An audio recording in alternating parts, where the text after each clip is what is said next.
तीसरी मंजिल से मैं गिर गया था। 7 बार मेरा ऑपरेशन हुआ।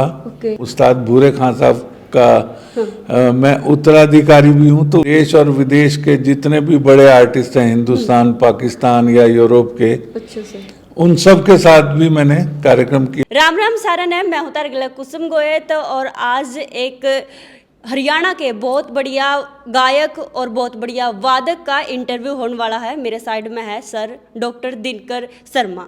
तो भाई इनका शुरू से लेकर लास्ट लग परिचय करांगे, यानी कि कड़े तक इन्होंने सीखी, इनके परिवार में भी कोई गायक था या ना था, मतलब।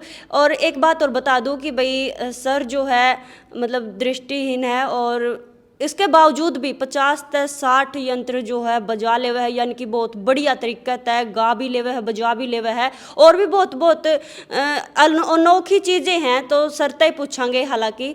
और सर पहले तो राम राम। राम राम। ठीक सो सर जी? बहुत बढ़िया, फर्स्ट क्लास। अच्छा सर, एक बार तो नु बता दो कि भाई आपके परिवार में भी आपकी तरह कोई गायक या वादक था या नहीं था, मतलब आपने शुरुआत करते करी?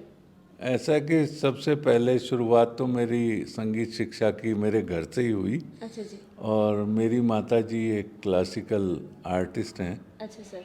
और सबसे पहले उनसे सीखना शुरू हुआ। और वो जब मैं छोटा सा था बचपन में, तो वो जब प्रैक्टिस करती थी, रियाज करती थी, तो वो उनकी गोद में बैठा रहता था। हाँ जी सर। वहीं से ये समझिए कि संगीत के संस्कार पड़े और संगीत सीखने की लगन लगी।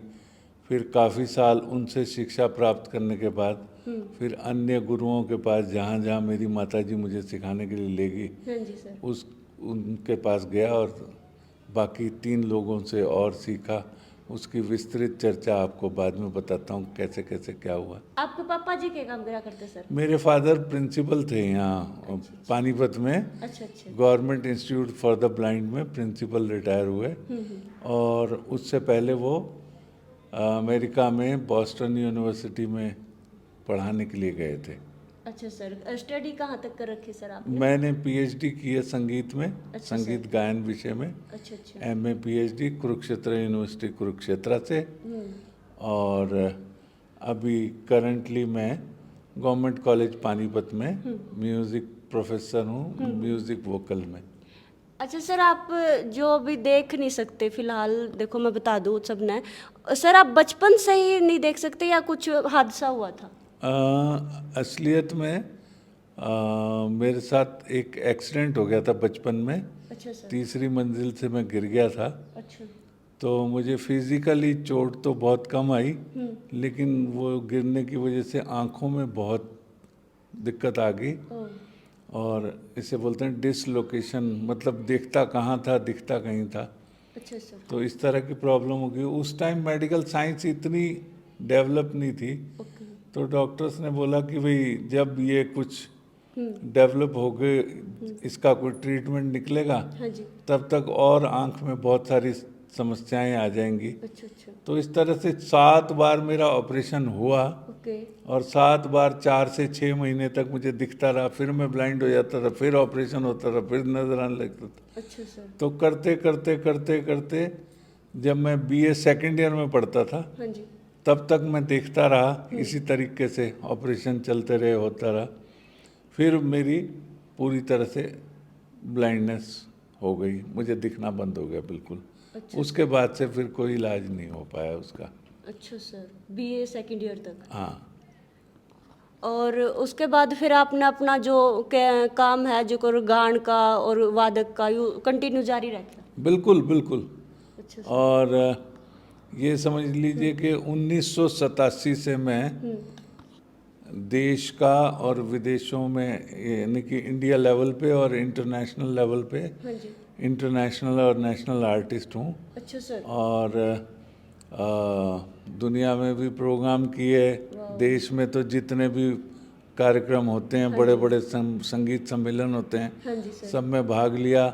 और उसके अलावा विदेशों में भी काम करा हाँ, सर? विदेश में भी अमेरिका गया था मैं। अच्छा sir. Pride of India festival था, उसमें मैं वहाँ पर गाने के लिए अमेरिका में गया था। हाँ जी सर।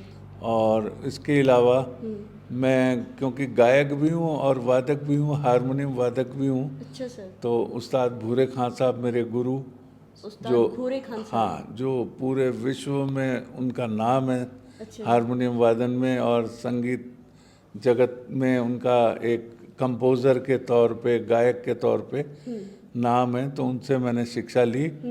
अब मैं उसी घराने का, हमारा घराना पटियाला है, तो उस्ताद भूरे खान साहब का मैं उत्तराधिकारी भी हूँ, तो उसको हमारे यहाँ हमारे ट्रेडिशन में बोलते हैं खलीफा।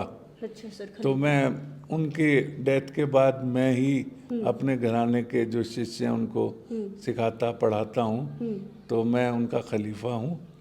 और इसी तरह से हाँ जी। सब संगीत का कार्यक्रम चल रहा है। जी सर। और क्योंकि मैं वादक भी हूँ, हाँ जी सर। तो देश और विदेश के जितने भी बड़े आर्टिस्ट हैं, हिंदुस्तान, पाकिस्तान या यूरोप के, अच्छा सर। उन सब के साथ भी मैंने कार्यक्रम किया और 35 सालों से मैं लगभग ये कार्यक्रम कर रहा हूँ। अच्छा सर, देश, विदेशों में भी हाँ, देश विदेश। काफी सम्मान भी मिला होगा आपको? काफी हाँ, सम्मानित हो। एक हरियाणा का पहला संगीत सम्मान जो था, हाँ। Haryana institute of fine arts की तरफ से, ओके सर। वो कलानिधि संगीत सम्मान, हाँ जी। तो हमारे उस वक्त के मुख्यमंत्री भूपेंद्र सिंह हुड्डा जी द्वारा मुझे मिला था, जिसमें 31,000 रुपये कैश और प्रशस्ति पत्र और अंग वस्त्र दे करके उन्होंने सम्मानित किया था। अच्छा, आप जो कर अंतर्राष्ट्रीय स्तर पर हरियाणा के क्लासिकल आर्टिस्ट दो हैं अपने, जैसे एक तो पंडित जसराज जी और दूसरे आप हो, डॉक्टर दिनकर शर्मा जी। आप दोनों ने मिलकर भी कोई प्रोग्राम किया है? मैंने पंडित जसराज जी के साथ मतलब 35 साल कार्यक्रम किया उनके साथ मैंने। अच्छा सर।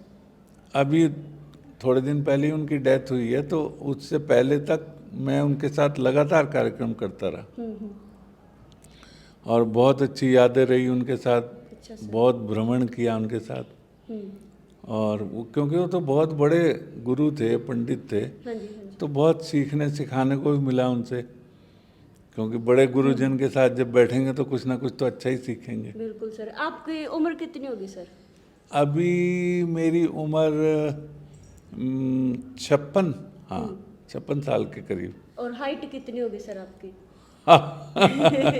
हाइट है मेरी, हरियाणा के सबसे लंबे सिंगर, वादक, गायक कैसे कहा आपने? पता नहीं जी, ये तो आप ही देखोगे, आप मीडिया में ढूंढो, कोई और मिल जाए कहीं। 6.5 मेरी 6 फुट 4 इंच हाइट है। 6 फुट 4 इंच है। ठीक सर।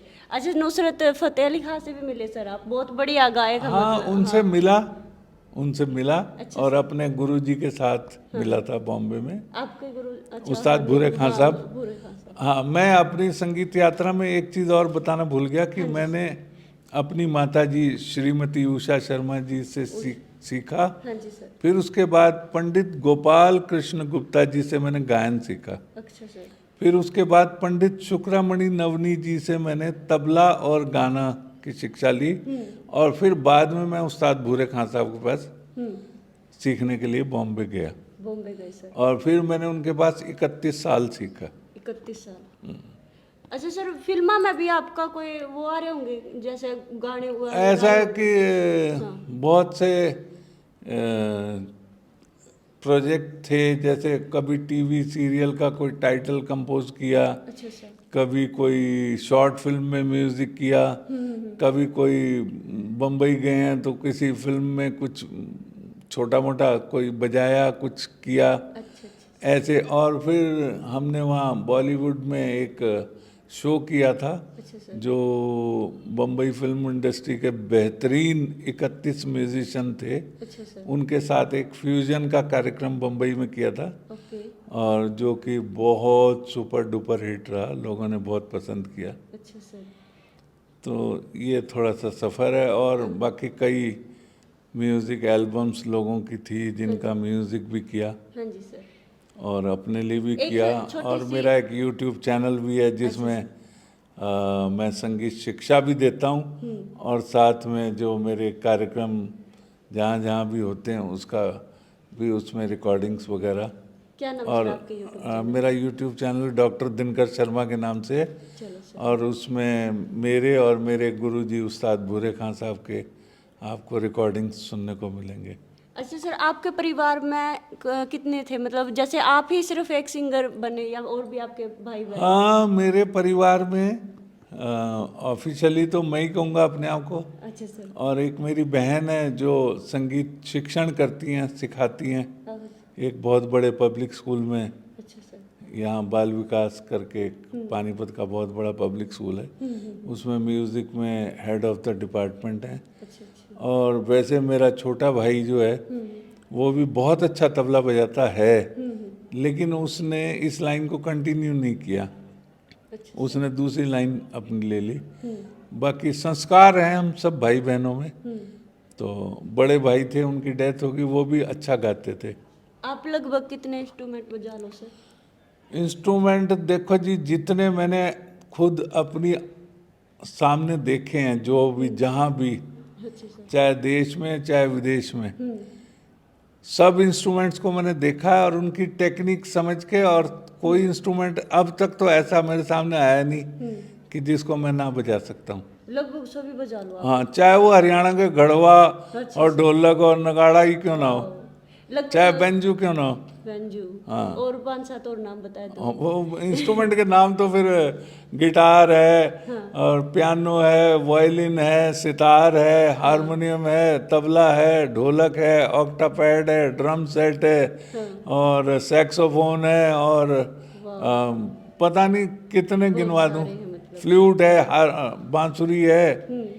अच्छा सर, आपके जो गुरु थे उनके आप शिष्य हो गए, आप तो बहुत बढ़िया मतलब गायक भी बने, वादक भी, यानी कि आपके गुरु का जो सपना वो साकार हो गया, आप ही किसी के गुरु बन गए। आपका भी कोई ऐसा शिष्य निकला है जिसने आपका भी सपना पूरा करे हो? हाँ हाँ, बहुत शिष्य हैं, एक नहीं है, अनेक हैं। अच्छा जी। हाँ, एक दो बहुत। के नाम बता दो। एक मेरे शिष्य हैं बिलाल अहमद, जो सीनियर मोस्ट हैं, अच्छा सर। और एक मेरी शिष्या है बबीता, बबीता। है ना, हाँ जी सर। और एक शिष्य है मेरे तरुण जोशी। ठीक सर। तो इस तरह से कई मेरे शिष्य हैं हाँ। जो अच्छी अच्छी पोस्टों पे भी हैं, संगीत में म्यूजिक प्रोफेसर तक भी लग गए हैं, अच्छा सर। वाह। और आर्टिस्ट भी अच्छे हैं और खूब मेहनत कर रहे हैं, नाम कर रहे हैं और काम कर रहे हैं। अच्छा सर, जो कर पहले के गाने गुणे गाया कर दे उनमें, जो ईब के गाँव है आप सुनते होंगे, ईब के भी थोड़े बहुत हरियाणा के सुने होंगे कि बहुत ज्यादा फर्क है उनमें रीब वाले में। ऐसा कि अब जो हो रहा है हाँ। वो तो रिकॉर्डिंग टेक्निक का कमाल है हाँ जी सर। है ना, वो इतना एडवांस आ गया, और सारा कुछ जो है ना, म्यूजिक से ज्यादा कंप्यूटर में जो लूप तैयार होते हैं ना, रेडीमेड म्यूजिक, उसका सहारा ज्यादा है। पहले जब सॉन्ग वगैरह हुआ करते होंगे, लक्ष्मी चंद जी थे या धनपत जी थे या मेहर सिंह थे, तो उस टाइम में सारी वो पार्टी बैठती थी और बैठ के मेहनत करते थे, और फिर स्टेज पे तो उसमें रस होता था, क्योंकि वो original होता था। हाँ, वो रिहर्सल होके होता था ना, तो उसमें रस होता था। आज तो 10 मिनट में गाना रिकॉर्ड हो जाता है, इसमें क्या रस होगा, क्या फीलिंग होगी, क्या होगा। बिल्कुल सर। सर लास्ट में हमारे दर्शकों ने क्या कहना चाहोगे? देखिए जी, मैं तो यही कह सकता हूँ कि संगीत में यदि कुछ करना है तो ये एक मेहनत का रास्ता है, शॉर्टकट इसमें कोई है नहीं। लंबे समय आपको प्रैक्टिस करनी पड़ती है, और तभी जाके आप कहीं सफल होते हैं। और उसके पीछे पहली बात आपका भाग्य, नंबर 2 बात आपको अच्छा गुरु मिलना। बिल्कुल सर। आपको अच्छा गुरु मिलेगा तभी आपका भाग्य भी बनेगा, और फिर आप आगे भी जाओगे, और मेहनत करोगे तो आगे बढ़ोगे ही बढ़ोगे। ईब सर एक दो बजा कर दिखा दोगे हमारे तक? हाँ जरूर, क्यों नहीं। तो भाई गजल सुनाएंगे सर की। हाँ जी सर, शुरू करें।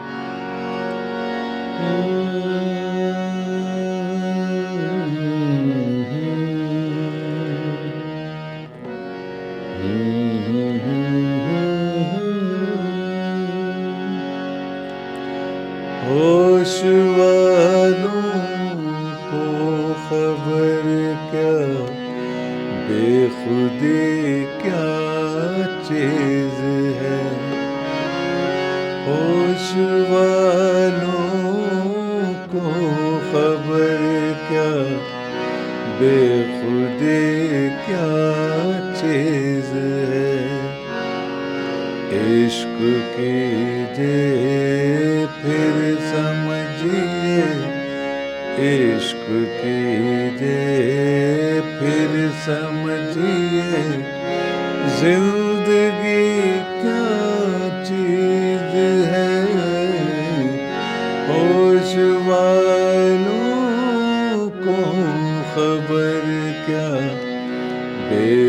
बेखुदी क्या चीज है, होश वालों को खबर क्या, बेखुदी क्या चीज है।